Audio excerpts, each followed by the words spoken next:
Assalamualaikum warahmatullahi wabarakatuh. Biridha'illahi ta'ala wa li syafaati Rasulillah sallallahu alaihi wasallam wa ala li sahbihi aswajihi wa dzurriyyatihi wa ahli baitihi khususan ila mu'allif hadal kitab wa sahib hadil wilayah. Bismillahi lana wa lahumul fatihah. A'udzu billahi minasyaitonir rajim. Bismillahirrahmanirrahim. Alhamdulillahi rabbil alamin. Ar-Rahmanir Rahim. Maliki yaumiddin. Iyyaka na'budu wa iyyaka nasta'in. Ihdinas siratal mustaqim. Siratal ladzina an'amta 'alaihim ghairil maghdubi 'alaihim waladdallin. Rabbi wa liwalidayya amin. Qala mu'allif rahimahullah wa nafa'ana fi darin amin ya rabbal alamin. Rabbi shrah li sadri wa yassir li amri wahlul 'uqdatam min lisani yafqahu qawli arhamar rahimin. Bismillahirrahmanirrahim. Ad-da'watu tawiki kubab mertelaake dakwahe Kanjeng Nabi sirron kelawan rahasia. Ad-da'watu tawiki kubab mertelaake dakwahe Kanjeng Nabi sirron halih kelawan rahasia. Dakwahnya Rasulullah pertama kali dengan cara sembunyi, tidak terang-terangan. Kenapa? Karena belum mempunyai kekuatan, belum punya jamaah, belum punya pengikut, sehingga dakwanya secara sembunyi-sembunyi sambil sambil mengumpulkan kekuatan. Bada'a ngawiti sapa an-nabi Kanjeng Nabi Muhammad sallallahu alaihi wasallam. Salam muga marhamat ta'dim sapa Allah ing atase Kanjeng Nabi. Wasallam lan muga paring keselamatan sapa Allah ing Kanjeng Nabi. Bid'awati kelawan dakwah sirran kelawan rahasia. Jadi Kanjeng Nabi memulai dakwanya dengan cara rahasia setelah Rasulullah mendapatkan wahyu dari Allah yang pertama, yaitu surat Al-Alaq. Iqra bismi rabbikal ladzi khalaqal insana min 'alaq. Iqra wa rabbukal akram ila akhirih. Itu surat yang pertama turun di Gua Hira yang menandakan bahwa Rasulullah diangkat menjadi Rasul, bahwa Nabi Muhammad diangkat menjadi Rasul pada usia 40 tahun. Ya. Jadi 40 tahun itu adalah masa yang matang, secara psikologis juga sudah siap mentalnya. Cara berpikir juga sudah tidak gampang temperamen. Beda dengan orang yang masih di bawah 40 tahun, biasanya masih temperamental. Kalau sudah usia 40 tahun, itu sudah agak meredah. Makanya Rasulullah diangkat menjadi Rasul itu pada usia 40 tahun. Ini menunjukkan usia kematangan. Ya, usia dewasa, usia yang sangat mapan untuk memimpin suatu umat. Karena Rasulullah itu bukan pemimpin pere-pere ya, bukan pemimpin kecil ya, tapi pemimpin dunia akhirat. Memimpin manusia dan juga memimpin bangsa jin. Tidak cuma hanya manusia, tapi juga bangsa jin. Beliau berdakwah kepada manusia dan juga kepada jin. Itu sakolain wal kaunain. Ya kuwi apa? Pemimpine makhluk loro, pandan loro, rupane pandan menungso lan pandan jin. Golongan manusia dan juga golongan jin, dan juga pemimpin dua alam dunia dan alam akhirat. Itu Rasulullah, maka harus dipersiapkan sebaik mungkin untuk menjadi pemimpin yang hebat. Pemimpin yang hebat itu lahir dari kesederhanaan, ya, ditimpa dengan berbagai macam cobaan, dengan berbagai macam ujian. Kira-kira mampu tidak? Kalau kamu dicetak oleh Allah menjadi pemimpin, maka pasti kalian mampu menghadapi segala rintangan. Tapi kalau kamu tidak dicetak oleh Allah menjadi pemimpin, dilalah, dicoba sidik, gleor. Ya benda. Kenapa? Karena memang tidak dicetak oleh Allah menjadi seorang pemimpin. Ana masalah sidik, gleor. Ana masalah karo kancane, gleor. Tidak kuat menahan badai.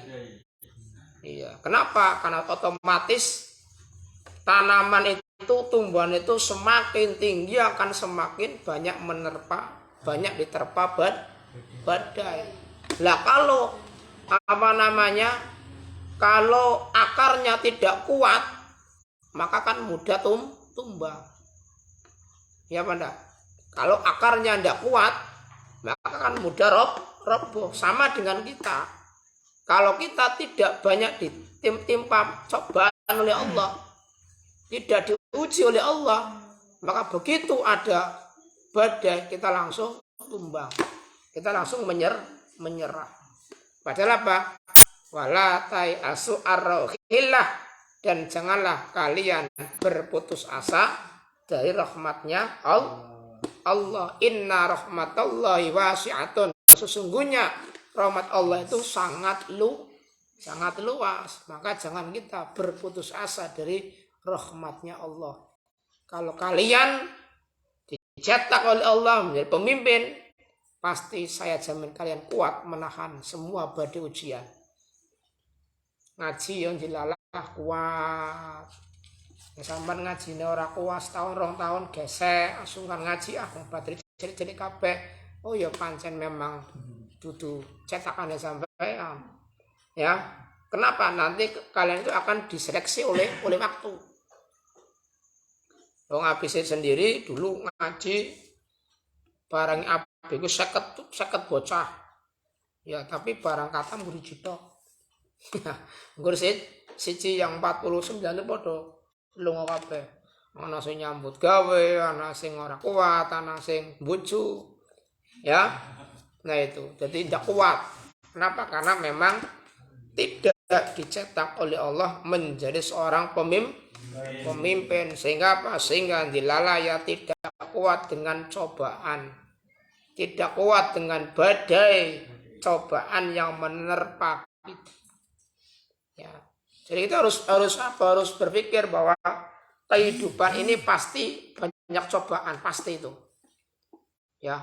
Jadi semua manusia pasti dicoba oleh Allah. Kenapa? Karena semakin kita dicoba, berarti itu membuktikan semakin sayangnya Allah kepada kita. Paham dah? Di balik cobaan itu ada hikmah yang harus kita petik. Kalau mau mikir ya, coba mikir sing aneh-aneh. Jadi di balik musibah, di balik cobaan, di balik ujian ada hikmah. Dan cobaan itu adalah membuktikan bahwa Allah itu masih cinta pada kita. Idza ahabballahu abda ibtalah. Ketika Allah mencintai hambanya, maka Allah akan mencobanya. Semakin banyak kita diuji oleh Allah, maka semakin banyak pula, semakin besar pula cinta Allah kepada kita. Itu kalau kita itu bersabar, maka harus sabar. Ngaji ya sing sabar, sekolah ya sing sabar. Aja muda gesek, aja muda mutong. Ya. Paham? Aja mutungan priben. Lamma nazala tatkala temurun alaihi ngatasi Kanjeng Nabi apa dawuh ayat ya ayyuhal muddatsir qum fa'anzir wa rabbaka fakabbir wa thiyabaka fatahhir wa rujza fahjur wa la tamnu tastakthir wa li rabbika fasbir ya ayyuhal ayyuhal muddatsir he eling-eling wong kang kemulan.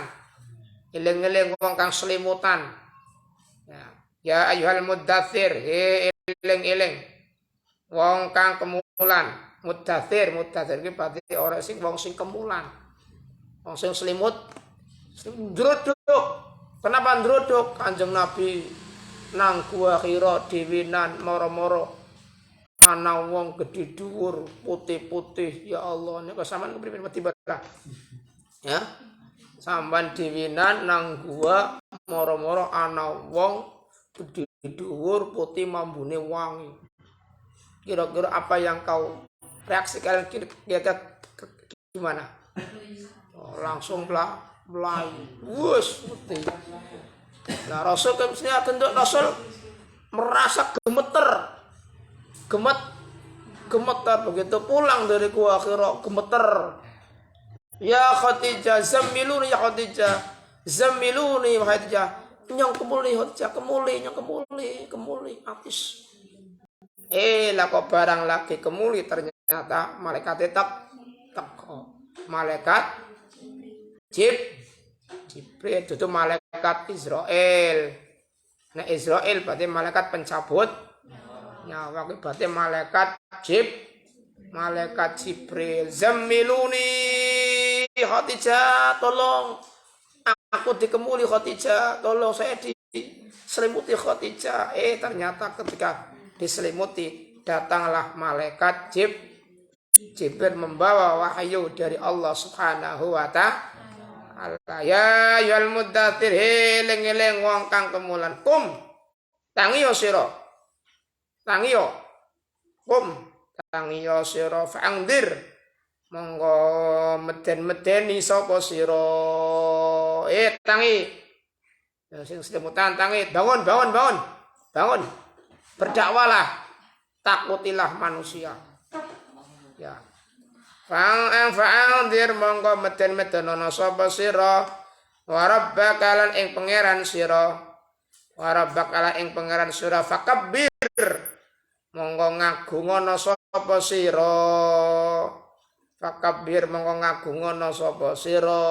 agungkanlah Tuhanmu wahai manusia yang berselimut. Fakabbir monggo ngagungono sapa sira wasiyabaka lan ing pakaian sira fatahhir monggo nucekno sapa sira kabeh pakaian disucikan ya Tuhanmu diagungkan dan pakaianmu kau sucikan. Waruzza lan ing berhala fahjur monggo ninggalo sira, tinggalkanlah berhala. Jangan sampai kau menyembah berhala, jangan sampai menyekutukan Allah, jangan sampai menduakan Allah, jangan sampai kita lalai dari Allah. Maka selalu kita disuruh oleh Allah mengagungkan Allah Subhanahu wa ta'ala. Disuruh apa? Mensucikan badan kita, mensucikan pakaian kita untuk beribadah kepada Allah. Ya, disucikan badan kita, sucikan pakaian kita. Waruzza fajur, tinggalkanlah berhala, tinggalkan sesuatu yang tidak ada gunanya. Ya, janganlah kita menyembah kepada selain Allah. Wala tamnun lan ojo ngundat-ngundat sapa sira. Wala tamnun lan ojo ngundat-ngundat sapa sira. Tas taksir mongko amre bisa akeh. Tas taksir mongko amre bisa akeh-akehan sapa sira. Wala tamnun lan ojo ngundat-ngundat. Jangan mengungkit. Jadi ketika kalian memberikan sesuatu kepada orang lain, ketika kalian membantu orang lain, jangan suka mengungkit-ungkit.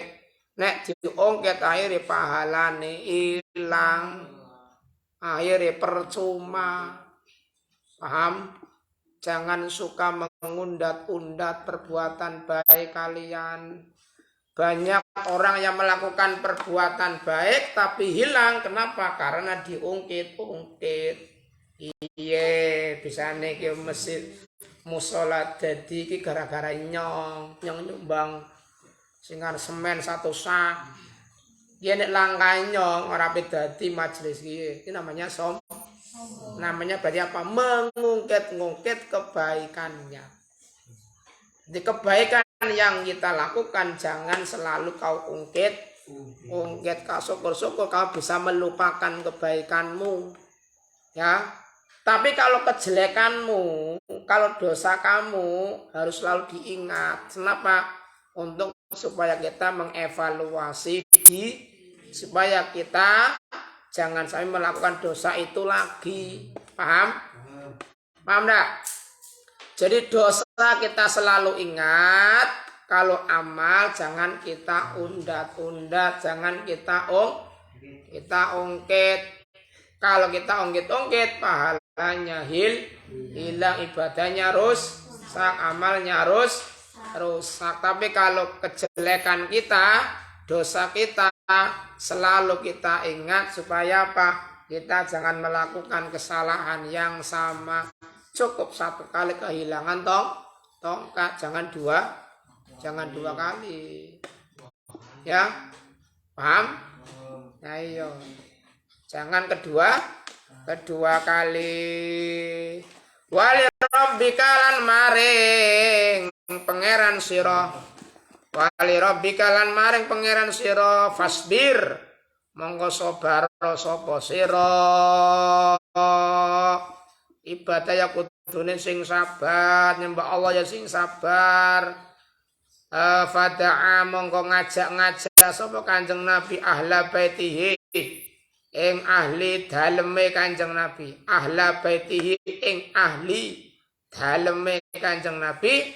Kemudian ayatnya apa? Pertama kali Rasulullah mengajak keluarganya sendiri, mengajak Siti Khadijah, yaitu istrinya yang sangat dicintainya, diajak supaya mau menyembah Allah, diajak supaya mau memeluk agama waman lan wong yasiku kang percaya sapa man bihi kelawan Kanjeng Nabi.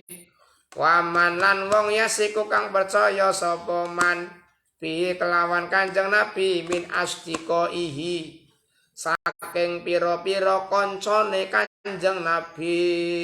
Pertama keluargane, selanjutnya adalah teman-temannya, sahabat-sahabatnya yang percaya kepada Rasulullah Sallallahu Alaihi Wasallam. Konco perak yang percaya pada Rasulullah diajak supaya mau memeluk agama termasuk Abu Bakar, termasuk Utsman, ya, dan sebagainya. Itu sahabat-sahabat yang dekat dengan Rasulullah Sallallahu Alaihi Wasallam. Alladzina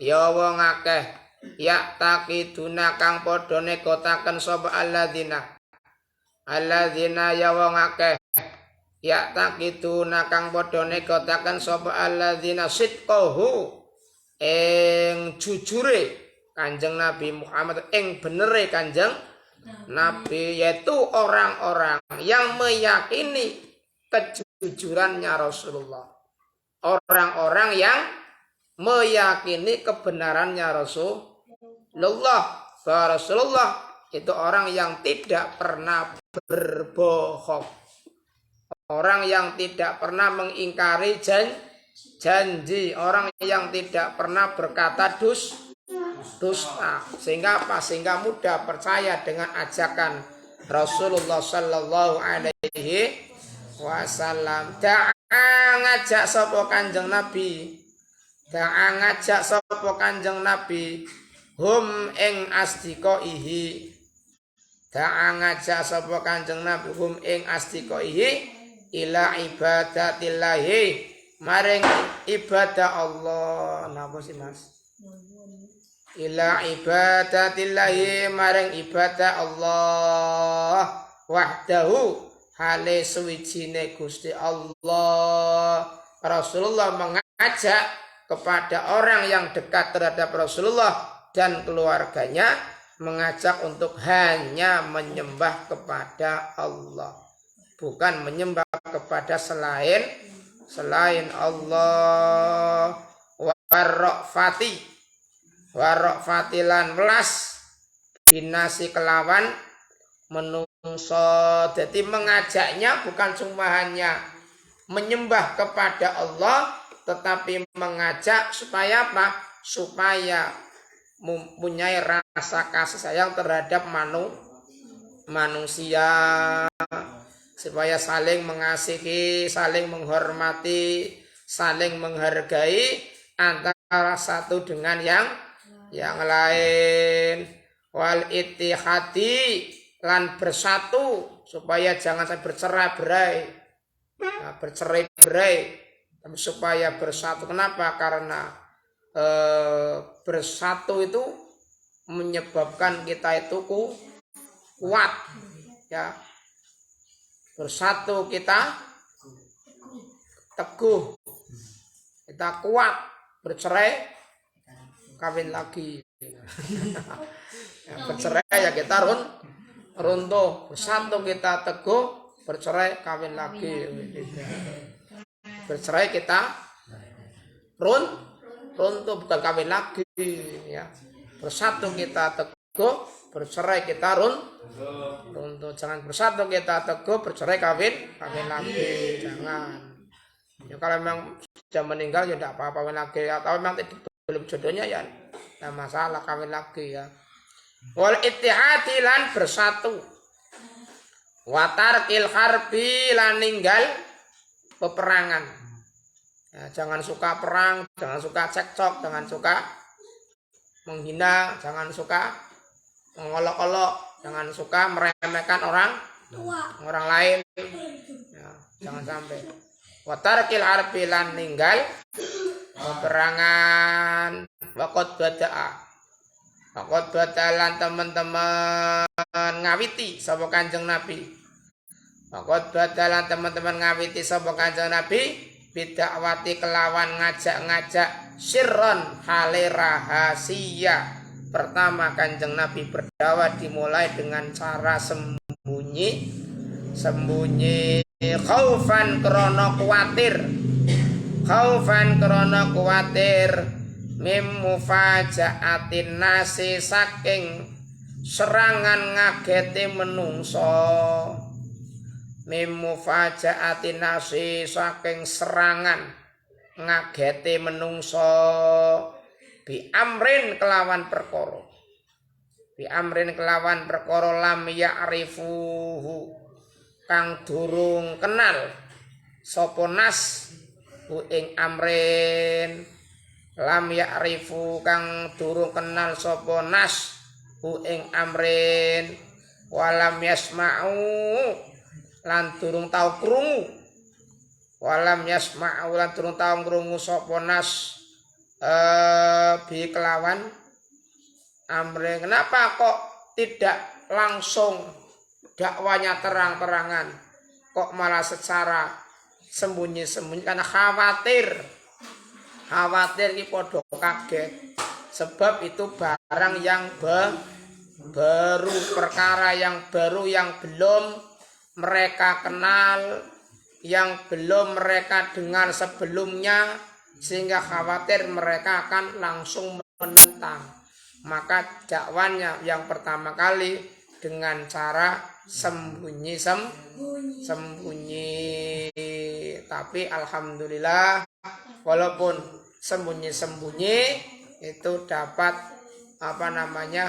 mendapatkan pengikut yang cukup banyak. Itu karena kesabarannya Rasulullah Sallallahu Alaihi, karena akhlaknya Rasulullah yang begitu mulia.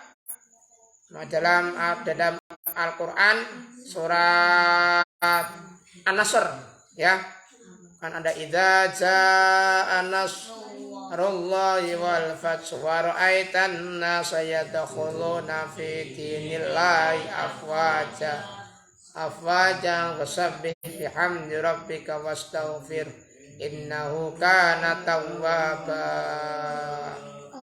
Jadi orang kafir Quraisy berbondong-bondong masuk ke dalam agama Islam. Kenapa? Karena akhlaknya Rasulullah yang begitu mulia, tidak pernah berbohong, tidak pernah berdusta, tidak pernah ngomong jorok, ya, tidak pernah menyakiti orang lain, selalu dapat dipercaya, orangnya amanah. Tidak seperti kita mudah gesek, mudah mengingkari janji, ya, tidak sportif. Tapi Rasulullah akhlaknya sungguh sangat luar biasa. Akhlaknya sebagaimana Al-Quran kana khuluquhul Quran. Akhlaknya Rasulullah adalah Al-Quran. Maka banyak orang yang tertarik kepada Rasulullah Sallallahu Alaihi Wasallam. Tidak seperti golongan-golongan Wahabi sing dakwahe serba haram, serba bid'ah, serba ora oleh, ya.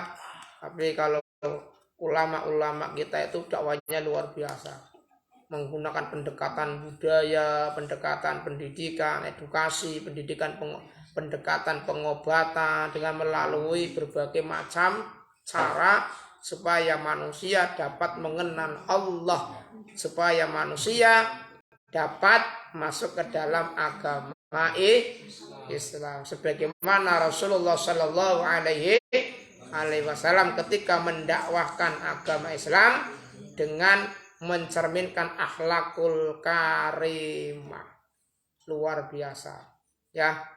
Maka kita kalau ingin jadi seorang ulama, jadi seorang kiai, harusnya apa? Harusnya kita mempunyai akhlak yang mulia, akhlak yang baik, punya sopan santun, punya etika dengan guru kita, dengan kiai kita, dengan orang tua, etika kita dengan sesama, dan bagaimana etika kita dengan adik-adik kita yang lebih kecil, lebih muda, harusnya bagaimana, ya.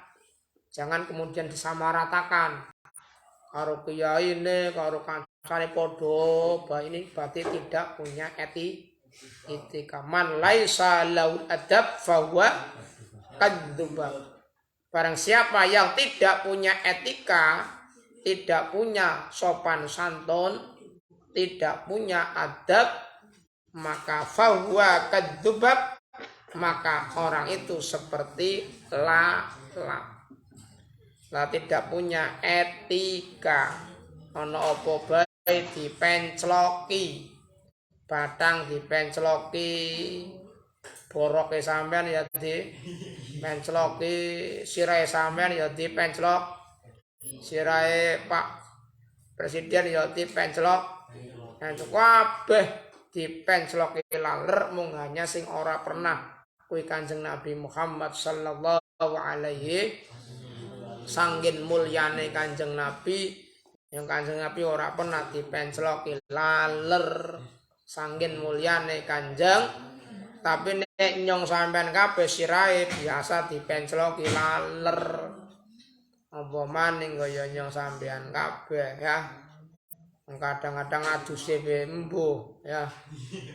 Ya makapane ora sekolah ya ora adus sedina ping pisan tok, ya ora, ya.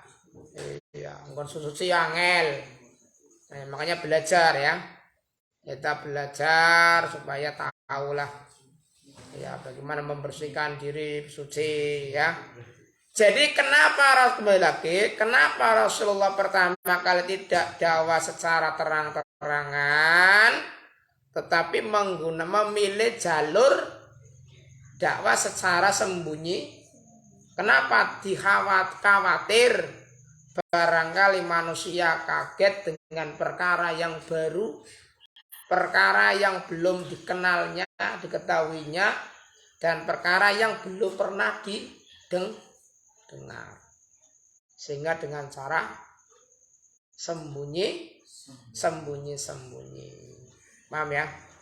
Ayo, sekarang kita baca bersama-sama. Bismillah.